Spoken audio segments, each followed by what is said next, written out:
É o versículo, como eu descobri que esse versículo é o versículo chave de Filipenses, eu descobri por causa das repetições. Então, quando vocês estiverem lendo sozinho Filipenses, vocês têm que se perguntar o que em Filipenses tem de repetição, ou o que em Gálatas tem de repetição, que pode me revelar o tema da carta em geral. E vamos ver o versículo de número 4, porque no versículo de número 4 ele vai dizer: alegrem-se, alegrem-se. O termo grego aqui, como vocês podem ver o termo grego aparecendo aqui, ó, aqui está o termo grego e aqui em cima está o termo como ele deve ser pronunciado. E embaixo está a tradução, que é a nossa, né? É a nossa. Ele vai dizer alegre-se. Eu vou botar no grupo agora o significado dessa palavra num dicionário que eu uso, que é um dicionário muito bom. Essa palavra não é só alegre-se. Essa palavra quer dizer ficar extremamente alegre. Esse é o tema da carta, ficar extremamente alegre. E irmã Débora deve ser alguma coisa aí de fone, porque todo mundo está ouvindo. Pessoal, tá todo mundo ouvindo, os outros também confirmaram. Veja, estão conseguindo me ouvir os outros? Sim, professor, estou lhe ouvindo bem. Sim, continuando. Ah, mas ele não apenas diz, ele não apenas diz para a gente se alegrar. Ele tem um termo, que no grupo aí, no versículo 4 para quem chegou agora, o versículo 4 do capítulo 4 ele tem um termo que ele usa aí, que é kairo, aí ele vai dizer pantoté. O que é pantoté? Pantoté quer dizer em todos os momentos. A nossa versão só diz, pantoté está aqui, ó, pantoté, em todos os momentos. E perceba um detalhe aqui, que a gente só percebe no texto grego. No grego, a ordem não é alegrai-vos sempre no Senhor. Olha a ordem. A ordem é alegrai-vos em no Senhor sempre. Qual a importância no grego da ordem das palavras? Qual é? É que geralmente no grego, que vem primeiro é ênfase do autor. Então, a ênfase do autor aqui, a ênfase do autor Paulo, é na alegria em Deus. E se você quiser, você pode fazer anotação. Alegria é o tema geral da carta, mas o tipo de alegria que Paulo está falando é uma alegria específica que vem. Aí você pode anotar duas palavras já aí. Essa alegria vem, olha aqui, ó, esses termos, para você ver como ajuda muito o termo no grego. Se você ler só em português, você vai dizer regozijai-vos sempre no Senhor, que é Kairo pantoté em Kyrios. Alegrai-vos sempre no Senhor. Mas se você estudar o termo no original, sabe que você vai perceber que em, a preposição em, ela envolve a ideia, duas ideias. A primeira ideia que você pode anotar é a ideia de união. União. Essa ideia de união, se você quiser ver, se você quiser ver, ela já aparece lá no capítulo de número 1. Já aparece essa ideia de união. União em quê? União em quê? Que ele fala aí. A união a Cristo, ou em Cristo, ligado a Cristo. Então, o tipo de alegria que Paulo fala em Filipenses é uma alegria que vem de nós entendermos que somos um com Cristo. e não apenas um com Cristo. Essa alegria, ela envolve comunhão. Então, em Kyrios, aqui, ó, aqui que eu estou tirando isso, ó. Em Kyrios quer dizer que eu vou ter uma alegria que é ligada à minha união e à minha comunhão com Cristo. E no caso aqui, ele não usa o termo Cristo. Ele não usa o termo Cristo aqui. Ele usa o termo Senhor. E se você quiser, você pode anotar também. Em Filipenses existe uma cristologia. Lembre-se que nós estamos trabalhando a carta, o tema, os temas da carta. Como Paulo vê Cristo? No capítulo de número 2, aqui eu quero que você mude, ó. Já falei para vocês qual é o site, ó. É o Bible Hub. Aqui você vai mudar para o capítulo de número 2. Capítulo de número 2. No capítulo um, Paulo ele é mais pessoal, ele é mais descritivo, ele é mais circunstancial. Ele no início lá, ele é teológico, né? Ele faz a aplicação que nós fizemos na última aula. Depois ele traz um tom mais ligado o que pode acontecer e a um impasse entre será que eu vou querer estar com Cristo? Será que eu prefiro? Aí é onde ele vai dizer que para mim o viver é Cristo e morrer é ganho. Só que se você for ver, no capítulo 2 ele vai entrar no tema da alegria de servir. A alegria de servir. Perceba que Paulo ele se enxerga como um servo de Cristo, mas no 2 ele enxerga Cristo como um servo sofredor. E de onde vem essa ideia de servo sofredor? Vem de Isaías 53 e de Isaías 45. Isaías 53 e Isaías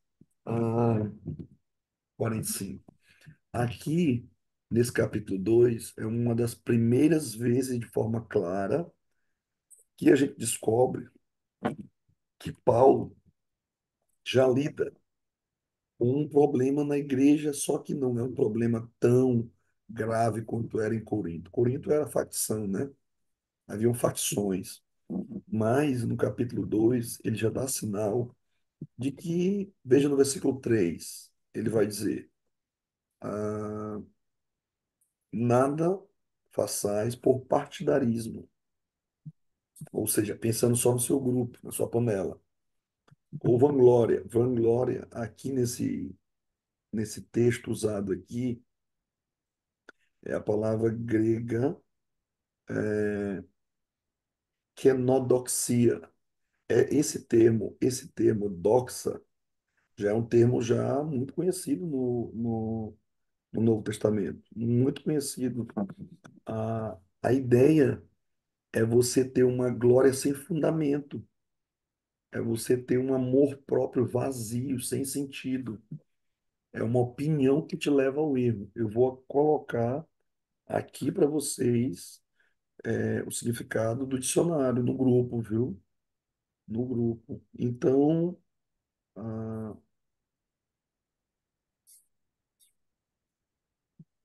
então, continuando. Nesse capítulo, então, o que nós devemos nos concentrar agora está no versículo, pule agora, ele já deu exemplo aí. Versículo 5. Versículo 5. Preste atenção no versículo 5 aí. No versículo 5 ele começa um dos mais belos hinos cristológicos do Novo Testamento. Como eu sei que é um hino cristológico? Porque não dá mais perceber muito em português, ele está organizado com paralelos, ele está organizado com frases que vão se encaixando, e primeiro uma humilhação e depois uma exaltação.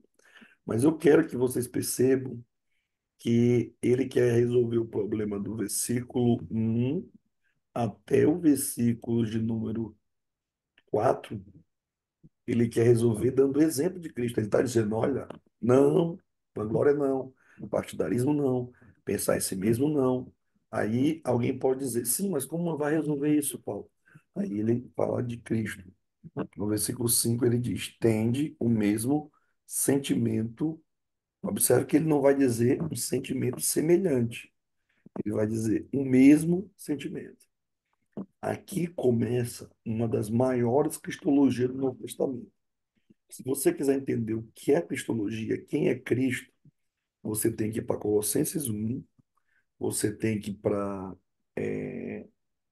Filipenses 2. Dos textos do Novo Testamento que falam de Cristo de forma mais sublime, mais exaltada, principalmente em Paulo, né? A gente não considera Hebreus, que a gente não sabe se foi isso que você viu, essas duas aqui se destacam. Ele diz: tende em vós o mesmo sentimento que houve em Cristo Jesus. Aí aqui ele vai dizer no versículo 6, deixa eu colocar no versículo 6 aqui. Ah, pois subsistindo em forma de Deus, perceba aqui que quanto essa palavra forma é usada, forma de Deus, morfê, que é o termo grego utilizado aqui para forma, ah, ele diz: de Deus, não julgou por usurpação ser igual a Deus. Ele está descrevendo, se você quiser anotar, a encarnação de Cristo. E aqui tem um detalhe que vocês têm que ter cuidado, eu tenho que ter cuidado. Muita gente pensa que Jesus se esvaziou dos atributos dele. Ele não diz isso nesse texto. O esvaziar-se, que ele está citando aqui, ele vai explicar no versículo 7. Antes a si mesmo esvaziou. É o keno. Keno. Ah, é o termo usado aqui. Keno. Ah, assumindo a forma de servo. Aqui está o significado de se esvaziar. Ele explica. Ele esvaziou-se. Aí ele diz como? Assumindo forma de servo. Você está percebendo o que Paulo está fazendo? Ele está usando um argumento teológico para resolver um problema de relacionamento. Ele está dizendo: olha, vocês aí estão achando que vocês são muito grandes, que vocês são muito importantes, mas nenhum de vocês é mais importante que Deus. E Jesus, sendo Deus, ele escolheu ser servo. Então aqui tem uma aplicação de Isaías 53. Jesus é o servo sofredor. Aí ele vai dizer: tornando-se semelhante aos homens, reconhecido, que é o termo eurisco, que quer dizer ah, encontrado, alguém que procuraram, viram, examinaram ele e disseram: ele é realmente um ser humano. É isso que ele está dizendo aqui. Aí ele diz que assim mesmo se humilhou. Por isso que eu estou dizendo para vocês que tem dois movimentos nesse texto. O primeiro é a humilhação e depois vem a exaltação. Ele se humilha e depois Deus o exalta. Por que que esse hino é tão importante? Porque ele descreve Jesus desde a sua encarnação até a sua ressurreição. Esses versículos aqui são uma prova de que Paulo entende que a vida de Jesus inteira foi um projeto de Deus dentro da história para salvar, para salvar. Aí ele diz: humilhou-se, humilhou-se. O termo que ele vai usar aqui, humilhou-se, é rebaixou-se. Ele se colocou numa posição mesmo modesta. Ele, eu estou citando para vocês aqui o dicionário. Eu estou olhando o dicionário e vendo o significado. Inclusive, eu vou colocar para vocês aí o significado desse termo. Então, na cristologia paulina, na visão de Cristo, sobre quem Cristo é, Paulo entende que Jesus é um servo. Mas qual a importância de Jesus ser um servo? Servo, no Novo Testamento, ah, é o tema de Marcos, é o tema do sermão de Pedro em Atos 2. Servo é quando, lá em Marcos, no final, Jesus vai dizer: eu não vim para ser servido, mas para servir e dar a minha vida em resgate de muitos. Agora eu quero que vocês voltem para o capítulo 4, porque paradoxalmente, né, de forma contrária, no capítulo, aqui Jesus é visto como servo, mas no capítulo 4 ele não é visto como servo. No capítulo 4 versículo de número 1, ele já é visto como Senhor. Senhor. Eu vou botar no versículo 4 que é o nosso versículo de agora. Por que essas duas ideias? Quando Paulo quer falar de Jesus, para nós imitarmos e mudarmos de atitude, ele diz: vocês são servos, como ele. Quando Paulo quer lembrar a gente da comunhão e união, ele diz: ele não é só servo, ele é Senhor. E olha o termo usado aqui, ó. Eu vou abrir o dicionário. O que eu estou fazendo? Eu estou clicando aqui, ó. Dicionário. Olha aí o que eu fiz. Eu cliquei no dicionário e o que que eu abri? Esse dicionário, que é uma concordância, né, mostra que esse termo ele ocorre no Novo Testamento, olha tantas vezes, 244 vezes. Mas por que é importante esse termo ser usado para Jesus? Aqui eu vou para o Antigo Testamento. Abra sua Bíblia em Gênesis, capítulo de número 2 e o versículo de número 4. Gênesis, capítulo 2 versículo número 4, para vocês verem por que que esse termo é um termo impressionante para ser usado sobre a pessoa de Jesus. Em Gênesis 2:4, veja o que o texto vai dizer. Vamos esperar ele traduzir aqui. Olha aqui, ó. Gênesis 2:4. Se você quiser abrir a Bíblia, pode também. Gênesis 2:4, ele vai dizer lá. Deixa eu abrir a minha Bíblia, porque aqui nessa versão do computador está literal como está no hebraico. 2:4. Ele diz: esta é a Toledote, esta é a origem, esta é a gênesis dos céus e da terra. Quando foram criados, quando o Senhor, presta atenção aí, ó, olha o termo que ele usa para Senhor. Vocês estão ouvindo esse termo Senhor aqui? Esse termo Senhor aqui é Yahvé. No hebraico é Yahvé. O termo Senhor que eu estou citando aqui é a primeira vez que ele é usado para falar de Deus. O que que esse termo quer dizer? Se você for para Êxodo capítulo 3, se você for para Êxodo capítulo 20, você vai ver que esse termo envolve a ideia de aliança. Nós chamamos de Jatequé. Esse termo envolve a ideia de que Deus se relaciona com a gente. Então, quando Paulo chama Jesus de Kyrios, Senhor, no grego, ou Iavé, Senhor, no hebraico, é a mesma palavra, é a mesma ideia, é o mesmo Senhor. Paulo está declarando a divindade de Jesus. Agora, eu quero que vocês voltem para Filipenses para a gente ver como esse termo é enfatizado no 2 também.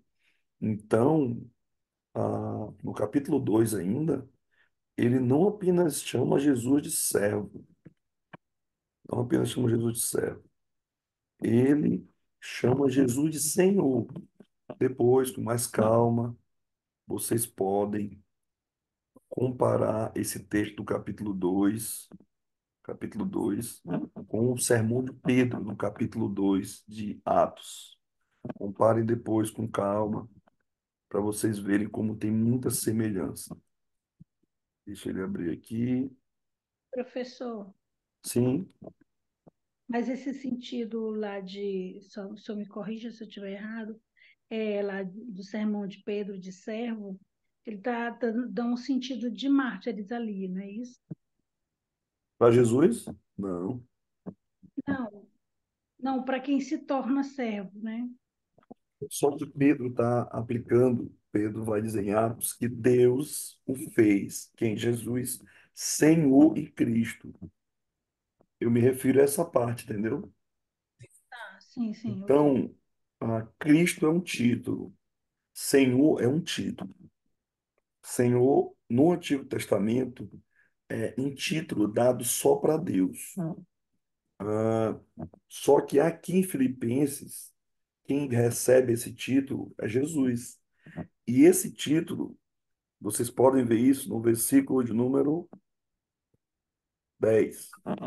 Versículo 10. A minha versão diz: para que ao nome de Jesus se dobre, veja aí, todo joelho. Aqui é exaltação. Lá humilhou-se é a encarnação, é a humilhação. Aqui é exaltação. Todo joelho se dobre nos céus, na terra e debaixo da terra. E toda língua confesse que Jesus Cristo é quem? Senhor. Que Jesus Cristo é Kyrios. Ou seja, o que Paulo está dizendo em poucos versículos é que Jesus é Senhor e servo. Ele é o servo sofredor que Deus exalta e torna Senhor. Isso é tão importante que esse argumento de Jesus ser Senhor, ele é usado em Hebreus, capítulo 2, capítulo 1 e 2. É usado comentando Salmos 2. Salmos 2 tem lá a referência ao Messias. Então, um judeu que tivesse em Filipos, ele ouvindo Paulo dizer isso, ele ia considerar isso uma tremenda blasfêmia. Mas vocês percebem como a gente precisa ter uma visão de Jesus mais elevada? A nossa cristologia, ela não pode ser uma cristologia rasteira, superficial. A nossa cristologia, ela tem que fazer a gente entender que Jesus tem um domínio completo sobre o nosso mundo. Senhor envolve vários significados, envolve dono, aí ele é Senhor da criação. Em Gênesis ele é Senhor da criação, no capítulo 1. Ele é Senhor de Israel, porque ele comprou Israel. Capítulo 20 de Êxodo vai dizer isso. E ele é Senhor no Novo Testamento da igreja. Ah, quando o Mateus termina falando de missão, antes de falar de missão, ele fala de quê? O senhorio de Cristo. Então, essa doutrina do senhorio de Cristo, ela deve moldar nossos relacionamentos. Porque Paulo está tranquilo, mesmo estando preso, alegre, porque ele entende que quem está no domínio não é César, não é César. Quem está no domínio é Jesus. Quem é o imperador do universo, da igreja, é Jesus. E vocês querem ver como isso é uma coisa importante? Vá para o capítulo 4 de novo aí, que a gente tem 10 minutos. Vá para o capítulo 4. Eu quero que você agora vá para o versículo, deixa eu ver o versículo aqui, eu acho que é o 6.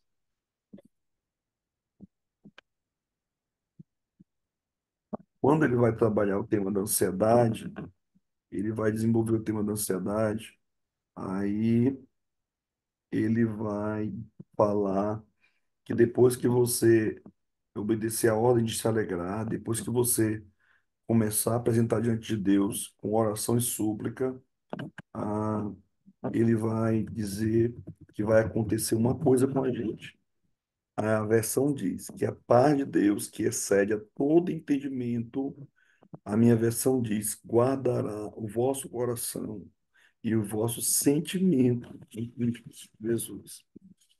Eu quero que você preste atenção nesse texto de Filipenses 4, no termo usado para guardar. Guardar. O termo guardar aqui é o termo frourel. Que é frourel? Frourel é o mesmo termo usado para guarda pretoriana. A guarda pretoriana, lembram, capítulo 1, é a guarda que protegeu Paulo quando ele estava preso, que ficava responsável pela vigilância dele. Gente, Paulo está usando o termo aqui, ó, fluorescem, ele está usando nesse texto aqui para falar de uma sentinela. Olha aí, ó, ele dá até o sentido aqui, não, eu cliquei, ó. Olha o sentido, ó. Montar guarda, proteger, cercar. Sabe o que Paulo está dizendo? Paulo está dizendo, olha, o meu Jesus é Senhor e ele também tem soldados. Só que os soldados que estão me protegendo, eles estão aqui, eles têm espada, eles têm poder de Roma. Mas existe um soldado chamado de paz, que ele protege o meu coração. Qual é a razão da alegria de Paulo? É que o Senhor Jesus já deu a ele uma paz que excede a todo entendimento. O coração de Paulo está protegido, mais protegido do que a prisão que ele está sendo guardado pelos soldados. Isso mostra, gente, que Paulo ele sabe o que ele está falando, ele tem consciência da realidade que ele está vivendo para aplicar. Ele aplica, gente. Ele, Eu disse, passar, vai puxar fralda e passar a pomada no peru. Tá doendo, tá doendo. Ai, eu não quero que tá doendo. tá saindo um áudio aí, viu? Digo, agora tu tava pulando, brincando, correndo lá embaixo. Agora já tá doendo.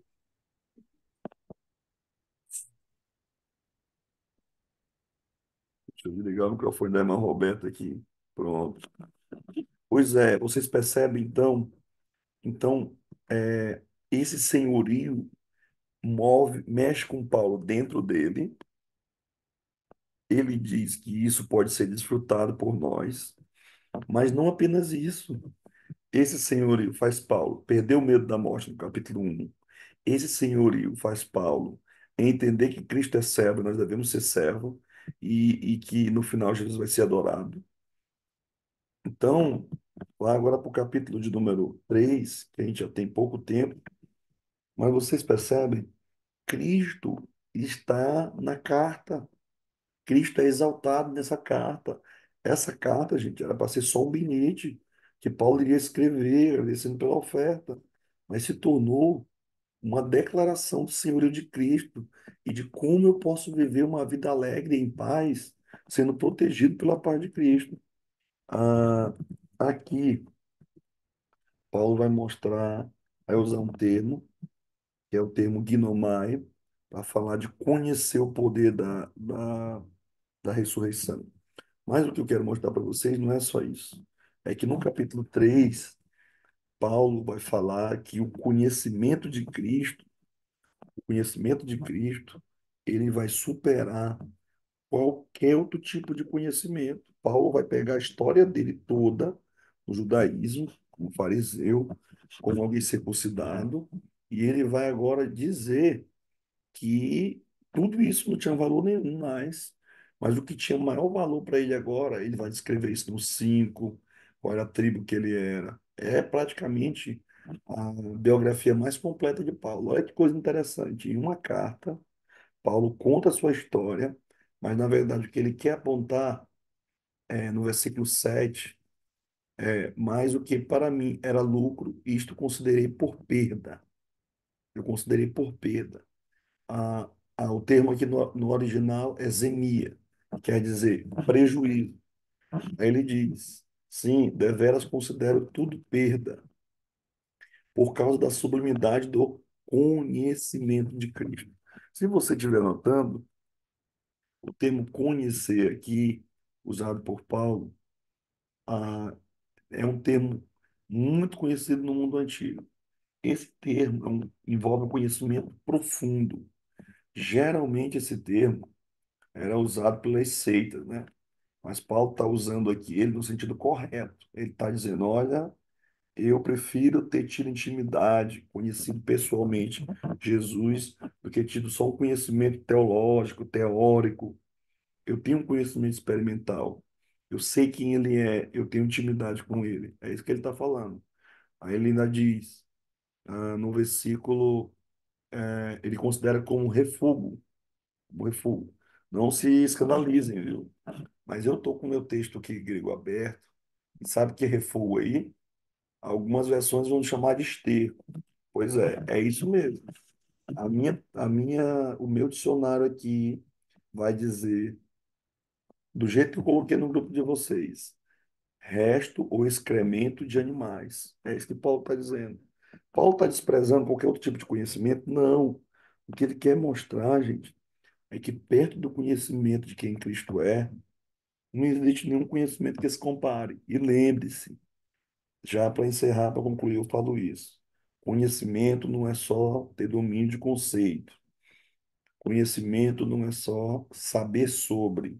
Essa é a visão grega. Conhecimento de Jesus é ter intimidade. Intimidade. Então, bate com a ideia do capítulo 4 do versículo 4 do Enquírios. Alegrai-vos no Senhor. Eu preciso ter comunhão e união com Jesus para que eu experimente a suficiência dele. O que que isso quer dizer? Isso quer dizer que eu não preciso depender só do fato de eu ganhar ou não, ter muito dinheiro ou não, de eu estar me sentindo bem ou não, de eu estar com as pessoas ao meu redor, influenciando o que eu sinto ou não. O que deve moldar a tua vida e a minha é a relação com Cristo. Mais do que casamento, mais do que família, mais do que filhos. A vida com Cristo deve nos moldar. E é essa a grande lição dessa carta. Se alegrem nesse relacionamento de intimidade, de unidade, de comunhão com um Cristo que é servo, vocês podem imitá-lo, e com um Cristo que é Senhor, que vocês podem adorá-lo. Que isso fique como lição para nós, tá bom? Essa aula vai ficar gravada e eu tenho certeza que você depois pode assistir, pode aproveitar esse site também e mergulhar mais nessa carta. A lição é: se alegre em Cristo. Não deixe nada determinar quem você é, a não ser o seu relacionamento com Jesus. Isso é encorajamento, consolação para todos nós, nesse mundo de dor, de dificuldade, de batalha, esse mundo corrido, nesse mundo cansativo. A alegria de Cristo é essa